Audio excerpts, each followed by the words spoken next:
প্রদান করা একটি শাস্তিযোগ্য অপরাধ, যার পরিণতিতে 1 বছরের জেল, জরিমানা উভয় হতে পারে।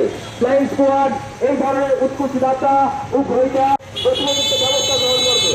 সকল নাগরিকদের উৎকৃষ্ট গ্রহণ থেকে বিরত থাকার জন্য নির্বাচনী বিধি চলাকালীন সময়ে উৎকোচ কিংবা পারিতোষিক প্রদান করে কোন ব্যক্তির ভোটাধিকারকে প্রভাবিত করা দণ্ডনীয় অপরাধ, যার জন্য 1 বছরের জন্য জেল ও জরিমানা উভয় হতে পারে। ভারতীয় নম্বরে জানানোর জন্য অনুরোধ করা হচ্ছে। এই নম্বরটি দিবারাত্র এই ধরনের অভিযোগ গ্রহণের জন্য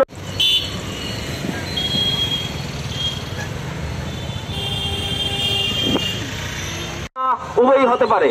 অন্যদিকে ভারতীয় দণ্ডবিধির 171C ধারা অনুসারে কোন প্রতিদ্বন্দ্বী প্রার্থী অথবা ব্যক্তির প্রতি ভীতি প্রদর্শন সাধারণের অবগতির জন্য জানানো যাচ্ছে যে ভারতীয় দণ্ডবিধির 171B ধারা অনুসারে নির্বাচনী বিধি চলাকালীন সময়ে উৎকোচ কিংবা পারিতোষিক প্রদান করে কোন ব্যক্তির ভোটাধিকারকে প্রভাবিত করা দণ্ডনীয় অপরাধ, অপরাধ, যার পরিণতিতে 1 বছরের জন্য জেল, জরিমানা উভয়ই হতে পারে। ফ্লাইং স্কোয়াড এই ধরনের উৎকোচ